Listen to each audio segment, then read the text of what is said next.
बिस्मिल्लाहिर्रहमानिर्रहीम।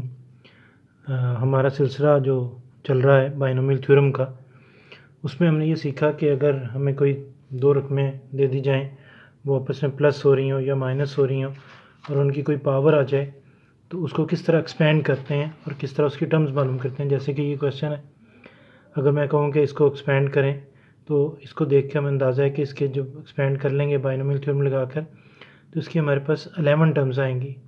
लेकिन अगर हमें कोई ये कहे कि हमें सारी टर्में नहीं चाहिए, कोई एक मखसूस टर्म चाहिए, मखसूस टर्म के लिए हम लफ्ज़ यूज़ करते हैं जर्नल टर्म ऑफ बाइनोमियल। उसके लिए ये फार्मूला है, रीड कैसे करना है, TR+1 is equal to NCR A की power n minus R B की पावर R।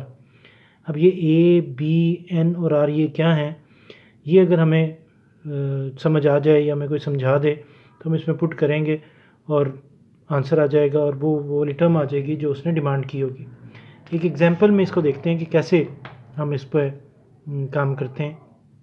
सबसे पहले देखिए, क्वेश्चन बुक में से ही लिया गया, find the six term in the expansion of this. Expansion का मतलब है एक्सपेंड करना। कहता है कि अगर इसको एक्सपेंड किया जाए, एक्सपेंड करना नहीं हमने, अगर इसको एक्सपेंड किया जाए तो इसकी जो सिक्स टर्म होगी वो मुझे बताइए। अब अगर आप इस पर गौर करें तो हमें पता है कि किसी बाइनोमियल की टोटल टर्म्स का अंदाज़ा हमें यहाँ से होता है, जितनी पावर होती है टर्मों की तादाद एक ज़्यादा होती है। अब इसको अगर एक्सपेंड करें तो इसके अंदर जो है वो 11 टर्म आएंगी टोटल, लेकिन वो कहता है मुझे 11 टर्म नहीं चाहिए, मुझे सारी टर्म नहीं चाहिए, मुझे सिर्फ सिक्स टर्म चाहिए। कोई भी डिमांड कर सकता है, मैंने ऐसा क्वेश्चन सेलेक्ट किया जिसमें सिक्स टर्म वो डिमांड कर रहा है। अब इसके लिए क्या तरीका कर रहा है कि सबसे पहले इसको इस तरह डिज़ाइन करें कि इसमें हमें दो चीज़ें प्लस होती हुई नज़र आएँ। ये पहली रकम तो वैसी आ गई, प्लस का निशान, माइनस को इसके साथ नथी कर दिया, पावर में 10 वैसे ही आ गया। अब हमें तलाश है, असल में हमें ये फार्मूला जो हमने पीछे पढ़ा है वो यहाँ पे मैंने लिखा हुआ है, इसमें हमें A, B, N और R की ज़रूरत है। तो याद कर लीजिए, जो बाइनोमियल हमें दिया होगा उसकी पहली टर्म A कहलाएगी, देखिए A। दूसरी टर्म प्लस लाने के बाद जो दूसरी टर्म होगी विद साइन, उसको ये भी जहन में रखिएगा कि अगर यहाँ पे माइनस है तो माइनस के साथ ये B कहलाएगा और जो पावर होगी इसे N कहेंगे। अब सिर्फ आखिरी टर्म ये देखिए, A, B, N तो यहीं से मिल जाएंगे, A, B और N। अब रह गया R, कि R कैसे आएगा। R को बड़े ध्यान से आपने देखना है कि R किस तरह मालूम करना है आपने। जितनी टर्म कही होगी R उससे कम होगा, वजह भी मैं रस्ते में आपको बताता हूँ कि क्यों एक कम होगा। अब जैसे सिक्स टर्म है तो R क्या होना चाहिए, एक कम करेंगे तो क्या आएगा 5। उसकी वजह देखिए, वजह भी साथ ही देख लेते हैं पहले कि क्यों एक हम कम करते हैं। ये फार्मूला है जनरल टर्म का। तो अब देखिए R की जगह पे अगर 5 पुट करेंगे तो 5 + 1 क्या बन जाएगा 6, यानी कि टर्म यहाँ पे उसका नंबर है 6। हमें कौन सी टर्म चाहिए, अगर आप फिर क्वेश्चन को देख लें तो क्वेश्चन में लिखा हुआ है कि 6 टर्म चाहिए। अब 6 टर्म अगर R की जगह पे 6 ले लेंगे तो वहाँ पे जब पुट करेंगे 6 तो वो तो 7 बन जाएगी, हमें टर्म 7 मिलनी शुरू हो जाएगी और उसने जो डिमांड की हुई है वो 6 टर्म की है। इसे याद रखिएगा, हमेशा जितनी टर्म की बात करेगा R उससे कम होगा। लीजिए जनाब, फार्मूला पहले से याद कर लीजिए, TR+1 NCR A की power n minus R B की पावर R।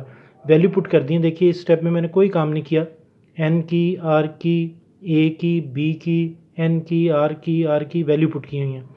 अब इसे सिंप्लीफाई करना है। 10CR ये कैलकुलेटर से अपने कैलकुलेट करना है, लेकिन मैंने यहाँ पे आपको ये भी समझाया कि अगर आपके पास कैलकुलेटर ना हो तो किस तरह इसे सॉल्व करेंगे। 10CR को लिखने का ये भी तरीकाकार है। इसे सिंप्लीफाई करना है वो देख लीजिए, कोई इसमें ऐसी मुश्किल बात नहीं है, सारा काम कैलकुलेटर से किया गया। अब ये देखिएगा इसका फार्मूला क्या होता है। अगर फ़र्ज़ करें आप उस कैलकुलेटर नहीं है तो किस तरह आप इस कैलकुलेटर के बगैर जो है वो इसे सॉल्व कर सकेंगे। इसका तरीका ये होता है कि जो ऊपर रकम है उसका फैक्टोरियल लाइन लगाएंगे, यानी कि डिवाइडेड बाई जो नीचे रकम है उसका फैक्टोरियल इनटू ऊपर में से नीचे वाली रकम को माइनस करके जो जवाब आएगा उसका फैक्टोरियल। अब फैक्टोरियल ओपन करना है, शायद आप लोगों को आता है, फिर भी देख लीजिए। ये फैक्टोरियल ओपन किया, सिंप्लीफाई किया, ये हमारे पास जो है वो आंसर आ गया। अब इसको अच्छी तरीके से देख लीजिएगा और प्रैक्टिस कीजिएगा। अब इसी को आगे बढ़ाते हैं बात को कि अगर फ़र्ज़ करें कि कोई हमें ये कहे कि find the coefficient of x⁵ in the expansion of this, यानी कि ये क्वेश्चन है, इसके अंदर कहता है कि मैं टर्म नहीं बता रहा अब आपको कि कौन सी टर्म की बात हो रही है। कहता है जो मर्जी टर्म है वो टर्म जिसमें x⁵ आ रहा है उसका कोफिशिएंट मुझे बताइए। इसका मतलब है हमें वो टर्म निकालनी होगी जिसमें x⁵ इन्वॉल्व हो रहा है। उसका तरीका अगर बिल्कुल उसी तरीके से A, B, N और R फार्मूला लिखा, इसमें वैल्यूज़ पुट कर दी। अब रह गया कि R की जगह पे क्या पुट करेंगे, क्योंकि टर्म का नंबर तो उसने बताया नहीं हुआ, तो R की जगह पे R ही लेके चलेंगे। अब सारी वैल्यूज़ पुट कर दी, सिंप्लीफाई करते करते करते हम यहाँ पे पहुँचे, हमारे पास ये आंसर आ गया। इसमें x की पावर क्या आनी चाहिए थी 5, जबकि हमारे पास ये है। तो जो भी x की पावर यहाँ पे आएगी उसको हम क्या करेंगे, उससे जो 5 है उससे इक्वेट कर देंगे। ये इक्वेट कर लिया, यहाँ सिंप्लीफाई किया, r की वैल्यू कुछ आ गई, कुछ भी आ सकती है, इस वक्त 5 आ गई। अब इस वैल्यू को हम वहाँ पे पुट कर देंगे जहाँ हम रुक गए थे, और किस जगह पे रुके थे फिर एक दफ़ा देख लीजिए। ये इसका नाम मैंने इक्वेशन नंबर 1 रखा था, इसमें r की जगह पे जो वैल्यू है वो पुट कर देंगे।